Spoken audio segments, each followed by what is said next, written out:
Then God said, "Let us make humanity in our image to resemble us, so that they may take charge of the fish of the sea, the birds in the sky, the livestock, all the earth, and all the crawling things on earth." God created humanity in God's own image. In the divine image, God created them. Male and female, God created them. God blessed them and said to them, "Be fertile and multiply. Fill the earth and master it. Take charge of the fish of the sea, the birds in the sky, and everything crawling on the ground." And the second reading is from Matthew chapter 12, verses 46 through 50. While Jesus was speaking to the crowds, his mother and brothers stood outside trying to speak with him. Someone said to him, "Look, your mother and brothers are outside wanting to speak with you." Jesus replied, "Who is my mother? Who are my brothers?" He stretched out his hand toward his disciples and said, "Look, here are my mother and my brothers. Whoever does the will of my Father who is in heaven is my brother, sister, and mother." This is the story of our faith. Now let's write our faith stories too.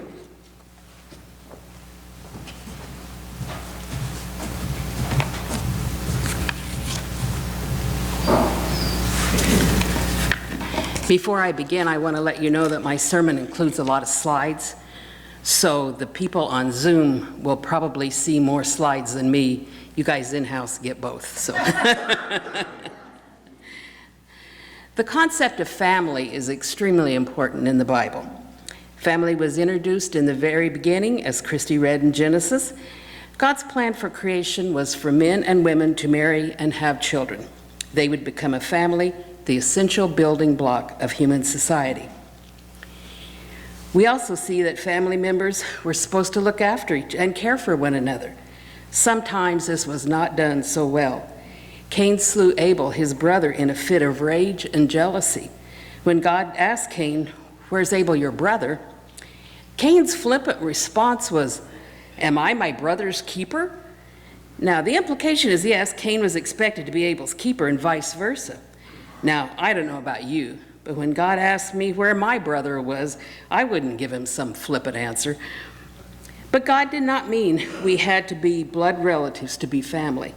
During his ministry, Jesus shattered some prevailing notions of what it meant to be part of a family. As Kristi read in the scripture, Jesus said, "Who is my mother and who are my brothers?"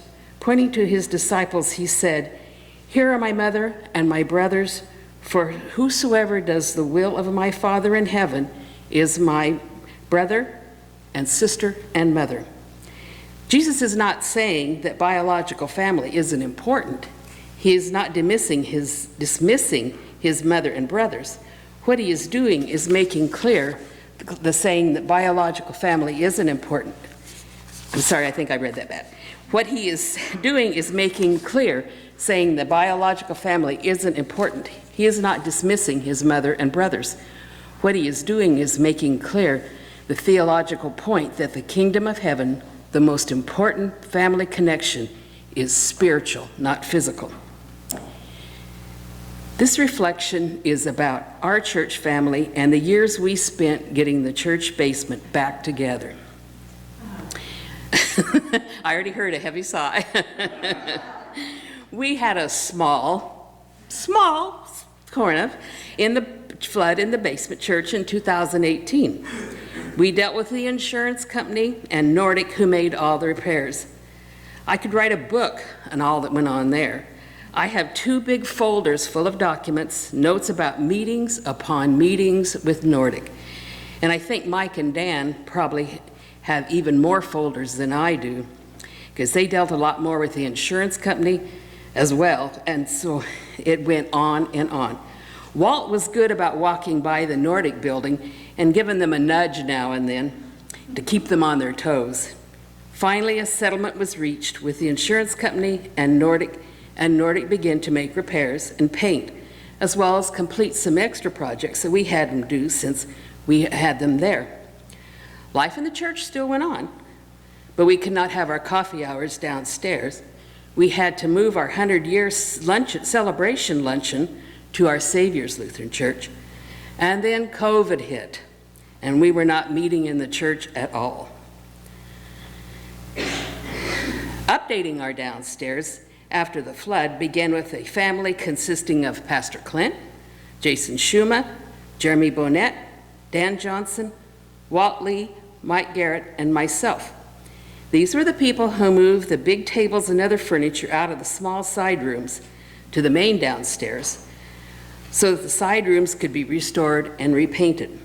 After the painting was done, our team met one more time and moved the big cabinets back into those side rooms. And Marva, I am so glad you are here today because Marva was the one who cleaned the refrigerators. It was a nasty job. You can imagine those refrigerators had sat there for about 3 years. And I just want to say thank you so much for doing that. I'm sorry to say I don't have a picture of Marva doing that. And then we go on to Dan Johnson. This is a picture of Dan sitting down, but I don't think he hardly sat down all the time. He was there.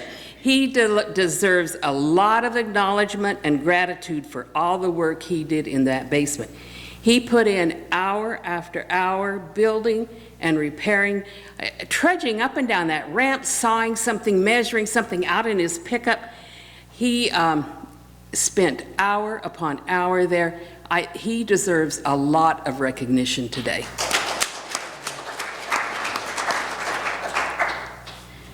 And finally, the rebuild got to the point where others could help.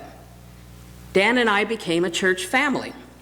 I did a lot of painting. Anita, I'm glad you decided not to paint the bathroom in your house that color, and we could use it for the church. All the cabinets would have been in the color that they are would have been Anita's bathroom. So we thank you.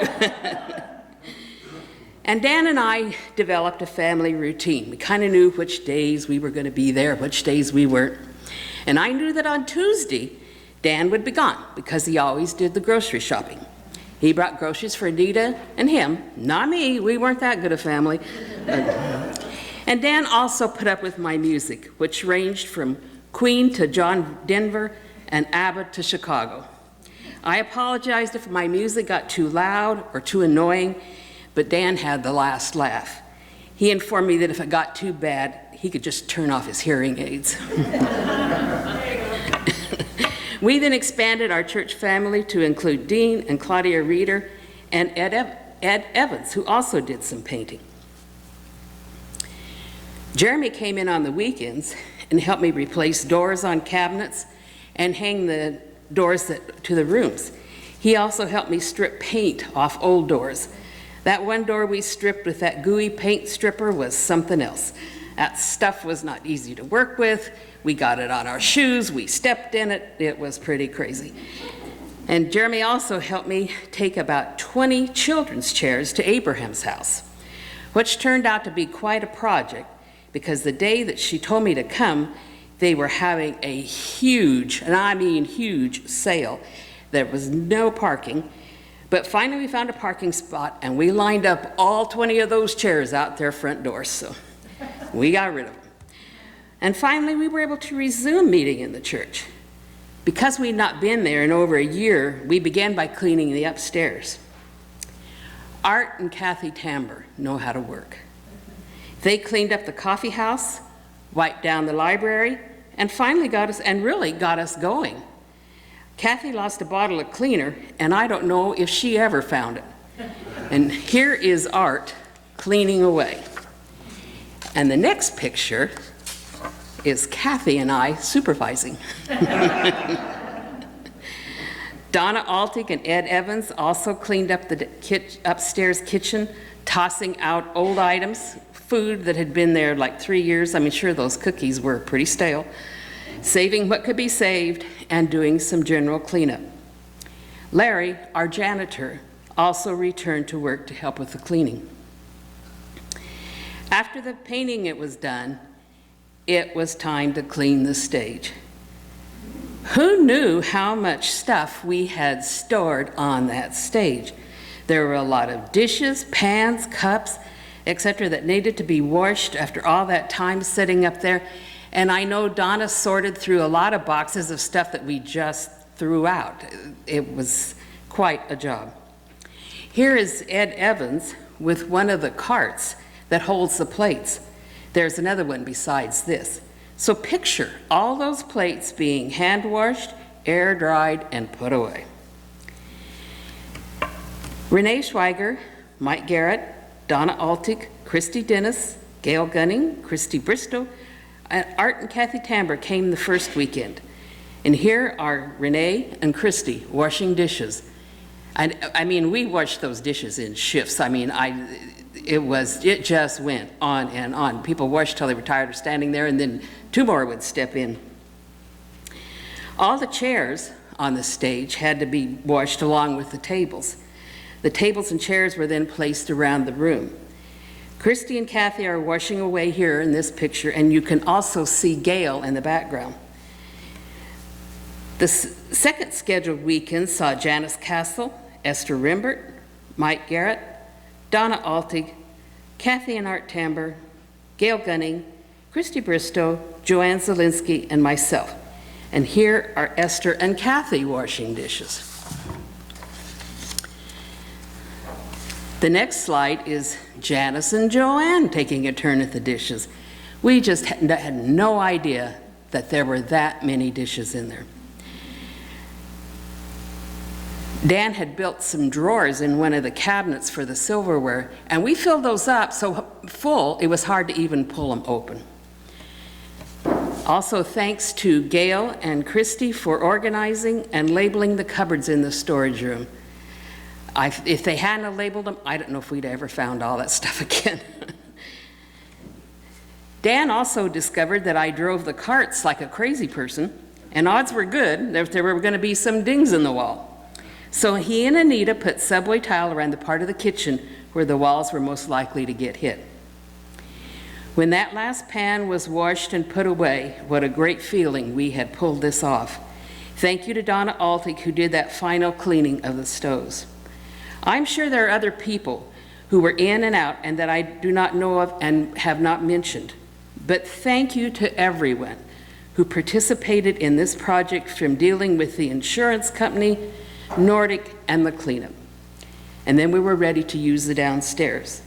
Sadly, our first big reception was for a funeral, but still, it felt good to be able to use our downstairs. We have begun to have some coffee hours down there too. This project was years in the making. It took patience and determination and mostly faith. Faith that we would hold together as a family and see the project to the end. With the resignation of Pastor Clint, our family dynamic has changed again. We need to remain united as a family in the coming months and maybe even years. What we have learned with the downstairs repair is that we are a great family ready to take on any task. The years to come will show us how we continue to grow and change, but we will always remain a family. And now it is time to honor Mary. At the end of January, Mary announced her retirement, and today we will honor her years of hard work. We will have a reception in the coffee house. I asked Debbie Little to write a few words about Mary, and she wrote this beautiful tribute. Mary's dedication to becoming an organist has included hours and hours of practice. To have started a second career after a long and successful one is not something most people do. But Mary is not like most people. When she puts her mind to something, she is dedicated 100%. She is also dependable. Mary was always ready for the worship and willing to contribute whatever was asked of her. Her transition from piano to keyboard was not easy. She kept at it and even surprised herself on how skilled she became. Debbie says she can remember more than one worship service where she hit a different key than the one intended, And we had some lively backgrounds instead of the soft and soothing one she intended. But she just laughed and made it right, and we did too. Music is the part of the worship that really penetrates the soul. It is so important and so necessary. Debbie can remember one memorial service where Mary had played her prepared music for the postlude, and she stopped playing. There were still some folks making their way out. After the service, when all were gone, I explained to her how critical it was to have continuous music, and Mary never let it falter again. She had such compassion for people and such a willing heart. Mary's gift was so tied to service to God and people. She was gracious to allow others to select music that was meaningful to them.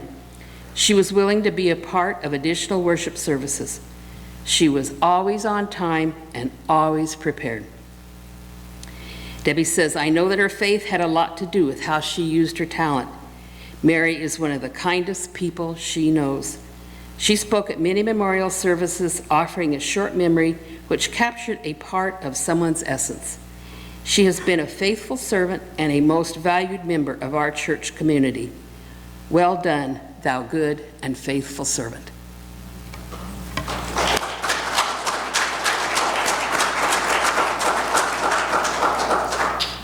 Thank you. It's been my pleasure to play for the church for the past 15 years, not including the 2 that we were closed.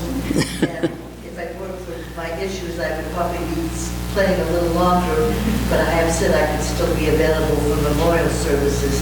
This morning I received a text from my cousin Bill in Seattle and said music expresses the emotions that words can't, and that's very true. And so I appreciate the support and the compliments that people have given me over these years, and thank you for honoring me today, and thank you to Debbie for her kind words. And now we have, sorry, go ahead. Now we have a gift for you, Mary, and Gail just did a wonderful job picking this out, and I will bring it down to you after the service. But I wanted to share this with everybody. It is a necklace, but it is a necklace with a treble clef with a cross in it, and it is just beautiful. And now, as we get ready to sing our next song, remember the words of Sister Sledge, who sang, "We are family, everybody get up and sing."